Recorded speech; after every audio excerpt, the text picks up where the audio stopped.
Hello guys. तो last episode में हमने देखा था जियान की करंट लोकेशन के बारे में। चैन युन को पता चल जाता है, जिसके बाद होंग क्लैन के लोगों के साथ चैन युन वहां पर पहुंच जाता है एंड जियान को केव से बाहर आने की धमकी देता है। जियान इधर काफी ज्यादा गुस्से में आ जाता है एंड अभी वो काफी ज्यादा परेशान भी हो चुका था। तभी उसे पता चलता है टियान हाओ जाग चुके हैं एंड जियान के फेस पर एक स्माइल आ जाती है। जियान केव से बाहर आ जाता है एंड चैन युन से फाइट करने लगता है। इधर जियान की अर्थ डेमन पपेट होंग टियान से फाइट करने लगती है।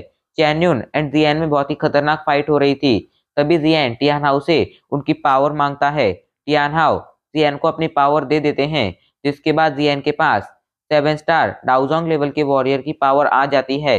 जियान अपनी कमाल की पावर के साथ चैन युन से फाइट करने लगता है एंड कुछ ही देर में चैन युन को मार देता है। इधर होंग टियान जब ये देखता है तो वो होंग क्लैन के लोगों के साथ वहां से भाग जाता है, बिकॉज वो डर चुका था कि जियान भी उसे मार देगा। इधर हांजू एंड हांजू के ग्रैंडफादर जियान की पावर को देखकर शॉक थे एंड वो हांजू से कहते हैं, हांजू तुम्हें जियान की चिंता करने की कोई जरूरत नहीं है, जियान खुद को संभाल सकता है, वो बहुत ज्यादा पावरफुल है एंड सेंट्रल प्लान में भी शायद ही कोई उसका कुछ बिगाड़ पाएगा।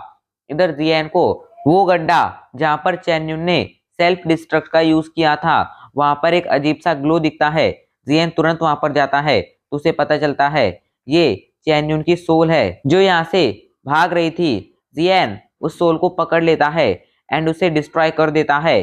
अब आगे इधर जब हानजू के ग्रेट ग्रैंडफादर जियान के एक्शन को देखते हैं तो वो स्माइल के साथ कहते हैं, जियान बहुत ज्यादा केयरफुल पर्सन है, उसने अपने दुश्मन के एक ट्रेस को भी नहीं छोड़ा। अब वाइन लाइटनिंग पेविलियन को चैन युन की मौत के बारे में बस होंग टियान से ही पता चल सकता है। चैन युन खुद जाकर वाइन लाइटनिंग पेविलियन को कुछ नहीं बता पाएगा, बिकॉज अब वो पूरी तरह से मर चुका है। ये लड़का सच में बहुत ज्यादा पावरफुल एंड समझदार है। तभी अचानक से एक आवाज सुनाई देती है, मैं इतना भी ज्यादा पावरफुल नहीं हूँ। एंड जियान उनके सामने प्रकट हो जाता है। जियान को देखते ही हांजू के फेस पर स्माइल आ जाती है एंड वो कहती है, जियान तुम यहाँ। तभी वो यानी हांजू के ग्रेट ग्रैंडफादर हांजू को अपने पीछे खींच लेते हैं। उनकी नजर में जियान काफी ज्यादा क्रूएल पर्सन था, वो किसी को भी मार सकता था। इधर जियान जब ये देखता है तो वो कहता है, मिस्टर आप प्लीज चिंता मत कीजिए, मैं कोई बुरा इंसान नहीं हूँ, मैंने बस अपने प्रोटेक्शन के लिए चैन युन को मारा। ये सुनकर उनके फेस पर एक एम्बैरेस स्माइल आ जाती है एंड वो कहते हैं, मैं हांजू का ग्रेट ग्रैंडफादर हान पेई हूँ। जियान हान पेई को ग्रीट करता है। इधर हान पेई कहते हैं, जियान आज के मैटर के बारे में मैं तुमसे ज्यादा कुछ नहीं कहूंगा, बस इतना कहूंगा कि होंग टियान से तुम्हें केयरफुल रहना चाहिए, बिकॉज मुझे लगता है वो बहुत जल्दी ही ये बात वाइन लाइटनिंग पेविलियन तक पहुंचा देगा कि तुमने वाइन लाइटनिंग पेविलियन के एल्डर चैन युन को मारा है, जिसके बाद वाइन लाइटनिंग पेविलियन तुम्हारे पीछे लग सकता है। वैसे क्या तुम अब उसे मारने जाओगे? तो जियान कहता है, नहीं गाइज, एक्चुअली जियान होंग टियान को मारना चाहता था, बट अभी के लिए जियान ज्यादा देर तक टियान हाउ की पावर नहीं ले सकता था। एंड अगर ऐसा जियान करता तो जियान के ओवर पावर होने की वजह से जियान खुद मारा जाता। टियान हाउ की पावर एक लिमिटेड टाइम के लिए जियान की बॉडी के अंदर रहने वाली थी, वो पावर गायब होती ही जियान काफी ज्यादा वीक हो जाता। ऐसे में वो कभी भी होंग टियान का सामना नहीं कर पाता। यही एक और रीजन था जिस वजह से जियान होंग टियान के पीछे नहीं जाने वाला था। इधर हान पेई कहते हैं, जियान तुमसे मिलकर अच्छा लगा, उम्मीद है फ्यूचर में हमारी मुलाकात फिर से होगी, अभी के लिए मैं यहाँ से जाना चाहूंगा। जियान हाँ में से हिला देता है। हांजू कहती है, जियान तुम केयरफुल रहना, वाइन लाइटनिंग पेविलियन बहुत ज्यादा पावरफुल है। तो जियान हाँ में से हिला देता है एंड कहता है, तुम भी अपना ख्याल रखना एंड जल्द से जल्द और ज्यादा पावरफुल बन जाना। इधर हान पेई हांजू को पकड़ते हैं एंड वहां से जाने लगते हैं। तभी एक आवाज सुनाई देती है, जियान नॉर्थर्न रीजन का वाइन लाइटनिंग पेविलियन बहुत ज्यादा पावरफुल है एंड तुम्हारे लिए अच्छा यही होगा कि तुम अभी के लिए नॉर्थर्न रीजन छोड़कर चले जाओ। ये आवाज हान पेई की थी। जियान हाँ में सिर हिला देता है। इधर हांजू एंड हान पेई गायब हो जाते हैं एंड जियान भी उस माउंटेन की दूसरी साइड में चला जाता है। जियान कहता है, अब मेरे लिए सबसे इंपॉर्टेंट मैटर है अपनी पावर बढ़ाना। चलो माइटी वांग पिल के यूज करने का टाइम आ चुका है। पता नहीं वो पिल मेरी कितनी ज्यादा पावर बढ़ाएगी। सीन शिफ्ट हो जाता है एंड अब हमें एक माउंटेन पीक का सीन दिखाया जाता है जो देखने में पूरी वर्टिकल थी। यानी अगर किसी मैजिकल बीस्ट के पास विंग ना होते तो मैजिकल बीस्ट कभी भी वहां तक नहीं पहुंच पाता। माउंटेन पीक के चारों तरफ बादल ही बादल थे एंड अभी के लिए माउंटेन पीक पर एक ह्यूमन फिगर क्रॉस लेग कर कर बैठी हुई थी। उसी के पीछे एक दूसरी ह्यूमन फिगर बैठी हुई थी जो बहुत ज्यादा सतर्क थी। वो एकदम स्ट्रेट बैठी हुई थी। उसकी आंखें किसी को नहीं दिख रही थी। उसकी आंखों की जगह पर गड्ढे थे। ऑब्वियसली ये अर्थ डेमन पपेट थी। लगभग 2 घंटे तक उसी पोजीशन में बैठने के बाद जियन अपनी पावर थोड़ी सी रिकवर कर पाता है। टियानाओ कहते हैं, जियन अच्छा हुआ कि तुम्हारी स्पिरिचुअल स्ट्रेंथ भी बहुत ज्यादा पावरफुल है, वरना एक डाउहोंग लेवल का वॉरियर कभी भी मेरी स्पिरिचुअल स्ट्रेंथ का सामना नहीं कर सकता है। जियन कहता है, टियानाओ आपकी कितनी पावर लौट आई है? तो टियानाओ कहते हैं, मेरी 8 स्टार डाउजोंग जितनी पावर लौट आई है। एंड हाँ, अब फ्यूचर में मुझे अपनी पावर बढ़ाने में काफी ज्यादा मुश्किलों का सामना करना पड़ेगा। एंड अगर मुझे एक डाउजन लेवल का वॉरियर बनना है तो उसके लिए मुझे एक फिजिकल बॉडी चाहिए होगी। जियन तुमने मुझसे कहा था तुम मुझे फिजिकल बॉडी रिफाइन कर कर दोगे, तुम अपने वादे से मुकरोगे तो नहीं? तो जियन कहता है, आप चिंता मत कीजिए, मैं आपको एक फिजिकल बॉडी फ्यूचर में जरूर रिफाइन कर कर दूंगा। जियन भी जानता था सेंट्रल प्लान में उसके साथ एक डाउजन लेवल के वॉरियर का होना उसके लिए एक बहुत बड़ी मदद थी। एंड जियन इस मदद को गंवाना नहीं चाहता था। बट अभी के लिए जियन के पास इतनी पावरफुल फिजिकल बॉडी नहीं थी जो टियानहाओ की पावर का सामना कर सके। इसलिए अभी के लिए जियन टियानहाओ के लिए कोई फिजिकल बॉडी रिफाइन कर नहीं सकता था।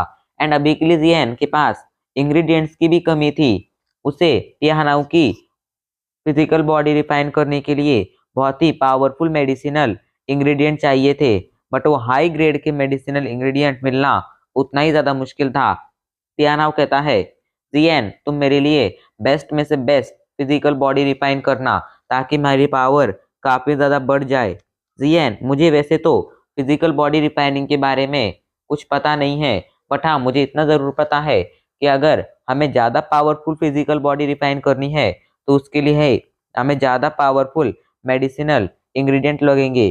जियन तुम कोशिश करना कि तुम हाई से हाई ग्रेड के मेडिसिनल इंग्रेडिएंट का यूज करो मेरी फिजिकल बॉडी रिफाइन करने में। जियन कहता है, आप चिंता मत कीजिए, मैं वैसा ही करूंगा। टियानाओ के फेस पर स्माइल आ जाती है। उन्हें जियन ने ही बचाया था एंड जियन की हेल्प से ही वो अपनी पावर रिकवर कर पाए थे। अगर आज उन्हें जियन ने नहीं बचाया होता तो वो कब का मर चुके होते। इसलिए वो जियन के प्रति हमेशा बहुत ज्यादा उदार थे एंड जियन की हमेशा हेल्प करना चाहते थे। उन्होंने तो ये भी डिसाइड कर लिया था कि वो अब हमेशा जियन के साथ रहेंगे।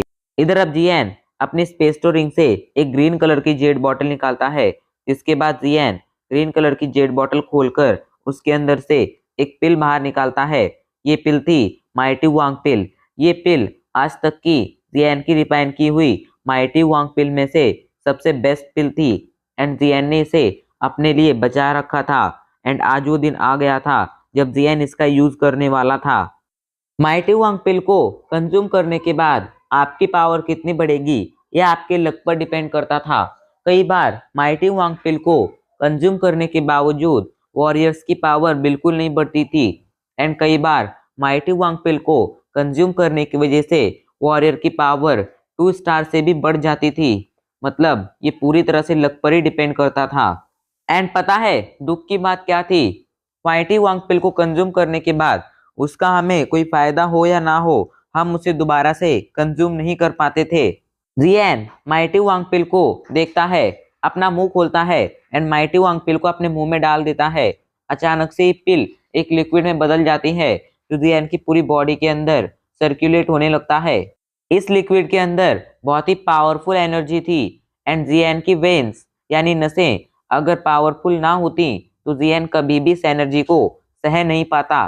पावरफुल एनर्जी जियन की नसों में सर्कुलेट हो रही थी। तभी जियन अपनी ग्लेज फ्लेम को एक्टिवेट कर लेता है। जियन की ग्लेज फ्लेम एक्टिवेट होती ही उसकी बॉडी को कवर कर लेती है एंड उसकी नसों में सर्कुलेट होने लगती है। अचानक से जियन की ग्लेज फ्लेम उस पावरफुल एनर्जी को चारों तरफ से कवर कर लेती है एंड उसे फोर्सफुली फ्लेम मंत्रा के क्वी पैथ पर ले जाती है एंड वहां पर उसे सर्कुलेट करने लगती है। जियान की बॉडी के अंदर तो एनर्जी सर्कुलेट हो ही रही थी, अब वो एनर्जी बाहर भी सर्कुलेट होने लगती है। आसपास की नेचुरल एनर्जी जियान के चारों तरफ इकट्ठा होने लगती है। जियान की बॉडी से पावरफुल एनर्जी वेव निकल रही थी एंड अभी के लिए जियान के सर पर एक छोटा सा टॉर्नेडो क्रिएट हो गया था। इस टॉर्नेडो में बहुत ही पावरफुल नेचुरल एनर्जी थी। वो टॉर्नेडो जियान के सर के जरिए उसकी बॉडी के अंदर नेचुरल एनर्जी डाल रहा था एंड जियान की ग्लेज फ्लेम उस नेचुरल एनर्जी को लगातार रिफाइन करती जा रही थी एंड फिर वो नेचुरल एनर्जी जियान की बॉडी के अंदर सर्कुलेट हो रही थी। जियान की पावर धीरे धीरे बढ़ रही थी। नेचुरल एनर्जी को पूरी तरह से रिफाइन होने में टाइम लगने वाला था। जियान अपने ट्रेनिंग स्टेट में एंटर कर जाता है एंड नेचुरल एनर्जी को रिफाइन करना जारी रखता है। इस प्रोसेस को कंप्लीट होने में अभी काफी ज्यादा टाइम लगने वाला था। इधर डेमन पपेट जियान का बॉडीगार्ड बनकर जियान की प्रोटेक्शन करने लगता है। जियान अभी के लिए क्विंगफैंग माउंटेन रेंज में मौजूद था। क्विंगफैंग माउंटेन रेंज हमेशा ही बहुत ज्यादा शांत रहता था। इसका रीजन ये नहीं था कि यहाँ पर पावरफुल मैजिकल बीस्ट थे या फिर यहाँ पर कोई फीनिक्स थी।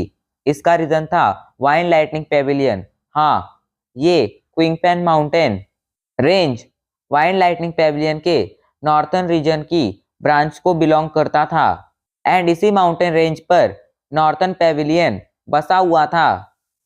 कई जगह से क्विंगफैंग माउंटेन रेंज को देखकर ऐसा लग रहा था कि इसे दो पार्ट में डिवाइड कर दिया गया है, बिकॉज वहां पर मौजूद दो माउंटेन्स के बीच में काफी ज्यादा गैप था।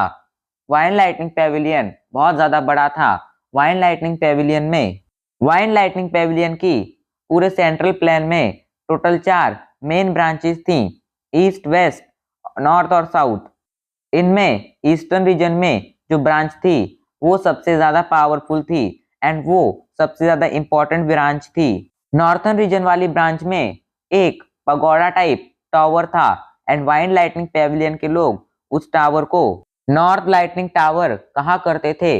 इसमें कई सारे स्पेशल ट्रेनिंग ग्राउंड थे, स्पेशल ट्रेनिंग रूम थे। पावरफुल डिसाइपल्स को, बहुत ज्यादा टैलेंटेड डिसाइपल्स को ही इनमें ट्रेनिंग करने दिया जाता था। इस टावर की टॉप फ्लोर पर एक हॉल था एंड इस हॉल के अंदर अभी के लिए कई सारे लोग बैठे हुए थे जिनसे बहुत ज्यादा पावरफुल ऑरा निकल रहा था। वो ऑरा इतना ज्यादा पावरफुल था कि रूम के बाहर खड़े गार्ड से जब भी वो ऑरा टकराता था, गार्ड की पूरी बॉडी कांप उठती थी एंड उनका मन डर से भर जाता था। अब हमें हॉल का सीन दिखाया जाता है जहां पर मौजूद लीडर सीट पर एक आदमी बैठा हुआ था। वो सीट देखने में सिल्वर कलर की थी एंड उससे सिल्वर कलर का ग्लो निकल रहा था। लीडर सीट पर मौजूद आदमी ने सिल्वर कलर के कपड़े पहन रखे थे। वो आदमी कहता है, एल्डर यून की सिल्वर लाइटनिंग टैबलेट टूट चुकी है। ये सुनते ही हॉल में मौजूद बाकी के लोग शॉक हो जाते हैं, बिकॉज वो जानते थे सिल्वर लाइटनिंग टैबलेट आखिर क्या चीज है। सिल्वर लाइटनिंग टैबलेट उनकी एक टैबलेट होती थी। उस टैबलेट में उनकी थोड़ी स्पिरिचुअल स्ट्रेंथ को स्टोर कर रखा जाता था। अगर किसी फाइट में या किसी वजह से वो लोग मारे जाते थे तो वो टैबलेट भी टूट जाती थी। इसका साफ साफ मतलब यही था कि एल्डर चैन यून मर चुके थे। ये खबर सुनते ही हॉल में मौजूद 3 लोग काफी ज्यादा परेशान हो जाते हैं। ये 3 लोग देखने में काफी ज्यादा पावरफुल थे। तभी वो लीडर कहता है, आखिर एल्डर चैन यून को किसने मारा, इसके बारे में अभी हमें कोई जानकारी नहीं है, बट मुझे लगता है ये शायद 10,000 स्वॉर्ड पेविलियन ने किया है, बिकॉज उनके अलावा शायद ही और किसी के पास इतनी पावर है जो हमारे वाइन लाइटनिंग पेविलियन से पंगा ले सके। एल्डर पैंग, एल्डर लाई और एल्डर डियान, अब आप लोगों की जिम्मेदारी है इस मैटर को इन्वेस्टिगेट करने की। आप लोग पूरी तरह से इस मैटर को इन्वेस्टिगेट करेंगे एंड पता लगाएंगे कि आखिर किसने एल्डर चैन यून को मारा है। हमें ये बात पता लगानी होगी एंड जैसे हमें पता लगता है ये किसने किया है, हम उसे जिंदा नहीं छोड़ेंगे। आखिर ये हमारी वाइन लाइटनिंग पेविलियन की शान का सवाल है। वो तीनों ही एल्डर्स हाँ में सिर हिला देते हैं, जिसके बाद एक एल्डर कहता है, मैंने सुना था कि एल्डर चेन यून आज से कुछ टाइम पहले तियानबाई सिटी में मौजूद हॉन्ग लैंड में गए थे। शायद हमें वहीं से उनकी कोई न्यूज मिल सकती है। बाकी के दोनों एल्डर्स हाँ में सिर हिला देते हैं। लीडर भी हाँ में सिर हिला देता है, जिसके बाद वो तीनों एल्डर्स वहां से गायब हो जाते हैं। उन तीनों के गायब होते ही हॉल शांत हो जाता है। इधर लीडर उठ खड़ा होता है एंड कहता है, एल्डर चेन यून को जिसने भी मारा है उसे ढूंढ निकालना ही होगा, बिकॉज ये हमारे वाइन लाइटनिंग पेविलियन की नॉर्थर्न रीजन की ब्रांच की इज्जत का सवाल है एंड साथ ही साथ मेरी इज्जत का भी सवाल है। एल्डर चेन यून को मारने वाले, मैंने अगर तुम्हें ढूंढ नहीं निकाला ना तो मैं वाइन लाइटनिंग पेविलियन को ही छोड़ दूंगा। इधर माउंटेन पीक पर अभी भी जियन क्रॉस लेग कर बैठा हुआ था। नेचुरल एनर्जी ने पूरी तरह से जियन की बॉडी को कवर कर रखा था। लगातार नेचुरल एनर्जी जियन की बॉडी के अंदर एंटर कर रही थी। जियन के सर पर अभी भी वो नेचुरल एनर्जी का टॉर्नेडो मौजूद था, जो जियन की बॉडी के अंदर लगातार नेचुरल एनर्जी डालता जा रहा था। एंड जियन की ग्लेस फ्लेम उस नेचुरल एनर्जी को रिफाइन कर उन्हें जियन की नसों में डोईकुई पैथ में सर्कुलेट कर रही थी। जियन ने पिछले 2 दिनों में ही माइटी वांगपिल की एनर्जी को पूरी तरह से एब्जॉर्ब कर लिया था, बट जियन अभी भी अपनी आंखें नहीं खोली थी, बिकॉज वो जानता था बस माइटी वांगपिल की एनर्जी उसे उसकी पावर 2 स्टार से बढ़ाने में हेल्प नहीं करेगी। अगर उसे एक 9 स्टार डाउहोंग बनना है तो उसे और ज्यादा ट्रेनिंग करने की जरूरत है।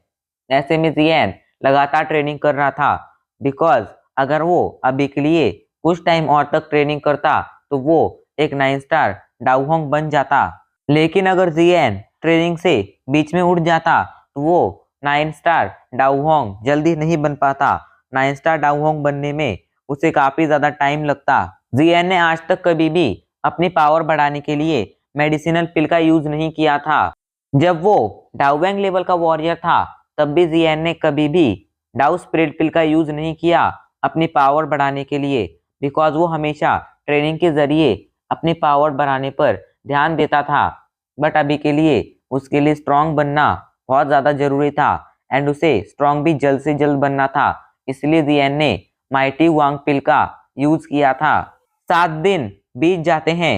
जियन की आंखें अभी भी बंद थी। नेचुरल एनर्जी अभी भी जियन की बॉडी के अंदर एंटर कर रही थी एंड डोईकुई में बदलकर उसके डोईकुई पैथ में कुई पैथ में सर्कुलेट हो रही थी। देखकर ऐसा लग रहा था जियन को अभी आंखें खोलने में और ज्यादा टाइम लगेगा। इधर अर्थ डेमन पपेट आज भी बहुत ज्यादा सतर्क थी। तभी अचानक से उसे कुछ फील होता है। वो एक डायरेक्शन में एक पंच लॉन्च करती है। वो पंच सीधा एक मैजिकल बीस्ट से टकराता है एंड वो मैजिकल बीस्ट कई मीटर्स दूर जाकर गिरता है एंड तुरंत मर जाता है। पिछले कुछ दिनों में कई सारे मैजिकल बीस्ट ने वहां आने की कोशिश की थी, बिकॉज अभी के लिए वो माउंटेन पीक पूरी तरह से नेचुरल एनर्जी से कवर्ड था एंड वो मैजिकल बीस्ट उस नेचुरल एनर्जी को एब्जॉर्ब कर पावरफुल बनना चाहते थे। बट अर्थ डेमन पपेट ने उनमें से किसी को भी माउंटेन पीक तक नहीं पहुंचने दिया। वो वहां पर पहुंच पाते इससे पहले ही अर्थ डेमन पपेट ने उन्हें मार दिया। फाइनली 8वें दिन की सुबह थोड़ी मूवमेंट होती है। जियन के सर पर मौजूद स्क्विरल टॉर्नेडो छोटा होने लगता है, जिसके बाद वो हिलने लगता है। इधर जियन अपनी आंखें खोल लेता है। वो टॉर्नेडो लगभग पूरी तरह से जियन की बॉडी के अंदर एंटर कर चुका था। जियन की बॉडी अभी के लिए पूरी तरह से चमक रही थी। डोईकुई उसकी बॉडी के अंदर सर्कुलेट हो रही थी। जियन की आंखों में ग्रीन कलर की एनर्जी देखी जा सकती थी। जियन की आंखें चमक रही थी। जियन का ऑरा पावरफुल बनने लगता है। वो और ज्यादा बढ़ने लगता है। कुछ ही देर में ये ऑरा 8 स्टार डाउहोंग का ऑरा में बदल जाता है। अभी के लिए जियन के पास 8 स्टार डाउहोंग की पावर आ चुकी थी, बट अभी भी ऑरा की पावर बढ़ना बंद नहीं हुई थी। जियन अभी के लिए इसी पर फोकस कर रहा था। कुछ ही देर में ये ऑरा 8 स्टार डाउहोंग की पीक तक पहुंच जाता है। अब जियन उठ खड़ा होता है एंड पता नहीं अचानक से उसे क्या होता है, वो एक भेड़िए की तरह हाउल करने लगता है। ये चीज जियन बार बार लगातार कई बार करता जाता है। जियान की पूरी बॉडी अभी के लिए लाल हो चुकी थी एंड उसकी नसें हरी हो चुकी थी। जियान जोर से चिल्लाता है, ब्रेक इट। अचानक से जियान के नीचे मौजूद रॉक टूट जाता है, उसके टुकड़े चारों तरफ बिखर जाते हैं। इधर जियान का ऑरा और ज्यादा पावरफुल होता जा रहा था। कुछ ही देर में ये 9 स्टार डाउहोंग का ऑरा बन जाता है। अब जियान एक 9 स्टार डाउहोंग बन चुका था। कुछ ही देर में जियान का ऑरा और ज्यादा पावरफुल बनना बंद कर देता है एंड अचानक से जियान ग्राउंड पर गिर जाता है। जियान की हालत अभी के लिए बहुत ज्यादा खराब थी, बट उसके फेस पर स्माइल थी बिकॉज वो बन चुका था एक 9 स्टार डाउहोंग। जियान कहता है, अब बस एक स्टार, मुझे अब बस एक लेवल का ब्रेक थ्रू करने की जरूरत है, जिसके बाद मैं भी बन जाऊंगा एक डाउजोंग लेवल का वॉरियर। एंड मुझे पूरा यकीन है सिर्फ डाउजोंग लेवल ही मेरा एंड नहीं है, मैं डाउजोंग लेवल से भी और ज्यादा पावरफुल बनने वाला हूँ। मेरी पावर डाउजोंग लेवल से ज्यादा होगी। फ्यूचर में मैं एक बहुत ही पावरफुल वॉरियर बनने वाला हूँ। जियान के फेस पर एक स्माइल आ जाती है। तभी टियानहाओ कहते हैं, जियान तुम तो बहुत कमाल के हो। मैंने काफी सालों बाद ऐसा वॉरियर देखा है जिसने तुम्हारे जैसा कुछ काम किया है। तुम्हें पता था माइटी वांगपिल तुम्हें बस 8 स्टार डाउहोंग बना सकती है, इसलिए तुमने एन मोमेंट पर नेचुरल एनर्जी को एब्जॉर्ब करना स्टार्ट कर दिया, जिसकी वजह से तुम्हारी पावर अचानक से बढ़ गई एंड तुम्हारी हेवनली फ्लेम ने तुम्हारा काफी ज्यादा साथ दिया, जिस वजह से तुम्हारी पावर बहुत ही कम टाइम में काफी ज्यादा बढ़ गई एंड तुम बन गए एक 9 स्टार डाउहोंग। जियान कहता है, आपको मेरी इतनी तारीफ करने की जरूरत नहीं है, ये सब तो लकीली हो गया। मुझे एन वक्त पर ऐसा लगा कि मुझे नेचुरल एनर्जी को एब्जॉर्ब करने की जरूरत है, इसलिए मैंने वैसा किया एंड मेरी पावर बढ़ गई। तो टियानाओ कहते हैं, भले ही तुम्हारी पावर कैसे भी क्यों ना बड़ी हो, पर तुम्हारी पावर अचानक से ही 2 स्टार लेवल तक बढ़ी है, जो काफी बड़ी बात है। एंड अगर जियान मुझसे पूछो तो ये लकीली नहीं हुआ है, ये तुम्हारी मेहनत की वजह से हुआ है। टियानाओ की बात सुनकर जियान के फेस पर एक स्माइल आ जाती है। जियान तुरंत उठ खड़ा होता है एंड एक पंच रेडी करता है, जिसके बाद जियान उस पंच को हवा में शूट कर देता है। एक पावरफुल वाइंड निकलती है जो आगे जाती है। जियान समझ जाता है उसका ये पंच पिछले कुछ दिनों के पंच से काफी ज्यादा पावरफुल था। जियान कहता है, सच में मेरी पावर काफी ज्यादा बढ़ गई है। अब मैंने माइटी वांगपिल को कंज्यूम कर लिया है, मेरी पावर भी बढ़ चुकी है। तो अभी के लिए सबसे अच्छा यही होगा कि मैं क्विंगफैंग माउंटेन छोड़कर यहाँ से चला जाऊं, because Qingfang mountain wind lightning pavilion के अंडर आता है। अगर उन्हें मेरे यहाँ मौजूद होने का पता चल गया तो वो मुझे नहीं छोड़ेंगे, वो मेरे पीछे जरूर आएंगे एंड ऐसे में उनका सामना करना मेरे लिए बिल्कुल भी आसान नहीं होगा। अभी के लिए मेरे लिए बेस्ट ऑप्शन यही है कि मैं क्विंगफैंग माउंटेन छोड़कर एक ऐसी सिटी ढूंढूं जहां पर वार्म होल हो एंड फिर वार्म होल का यूज कर कर सेंट्रल प्लेन की गहराइयों में चला जाऊं एंड एक ऐसी सिटी ढूंढूं जहां पर मैं सेफली रह सकूं। सिटी नहीं तो कम से कम मुझे कोई ऐसी जगह ही मिल जाएगी एंड फिर वहां पर मैं इस 9 स्टार डाउहोंग के बैरियर को ब्रेक कर कर डाउजोंग लेवल का ब्रेक थ्रू करूंगा। जियान अपना हाथ मूव करता है एंड अर्थ डेमन पपेट को अपनी स्पेस स्टोरिंग के अंदर स्टोर कर लेता है, जिसके बाद जियान अपने बोन विंग्स निकालता है एंड एक डायरेक्शन की तरफ आगे बढ़ने लगता है। जियान बहुत तेजी से उस डायरेक्शन में आगे बढ़ रहा था। इधर क्विंगफैंग माउंटेन फिर से शांत हो जाता है। इधर कुछ ही दिनों में जियान के सामने एक सिटी वॉल आ जाती है। जियान सिटी वॉल से थोड़ी दूर पर लैंड करता है एंड एक डाउपेंग निकालकर उसे पहन लेता है। जियान को रोड पर अभी के लिए कुछ लोग दिख रहे थे। जियान उन्हें ध्यान से देखता है, तभी उसके कानों में कुछ आवाजें सुनाई पड़ती हैं। हमें इसे ढूंढना है, इसे ढूंढने पर बहुत अच्छा इनाम है। जियान जब ये सुनता है तो वो आगे बढ़ने लगता है। एंट्रेंस के पास ही मौजूद दीवार पर उसे एक पोस्टर दिखाई देता है। उस पोस्टर के चारों तरफ काफी ज्यादा भीड़ थी। जियान ध्यान से भीड़ के अंदर घुसता है एंड उस पोस्टर को देखने लगता है। उस पोस्टर पर वाइंड लाइटनिंग पेविलियन की सील थी एंड उस पर जियान का ड्राइंग बनी हुई थी, उस पर जियान की ड्राइंग बनी हुई थी एंड वहां पर लिखा था कि वाइन लाइटनिंग पेविलियन इसकी तलाश में है। जियान जब ये पढ़ता है तो वो कहता है वाइन लाइटनिंग पेविलियन को आखिर पता चल ही गया, मैंने चैन यून को मारा है एंड उन लोगों ने अब मेरे खिलाफ एक्शन ले लिया है। मुझे और ज़्यादा केयरफुल रहना होगा एंड किसी को भी मेरी रियल आइडेंटिटी के बारे में पता नहीं चलने देना होगा। एंड अब इसी के साथ हमारा एपिसोड यहीं पर ख़त्म हो जाता है।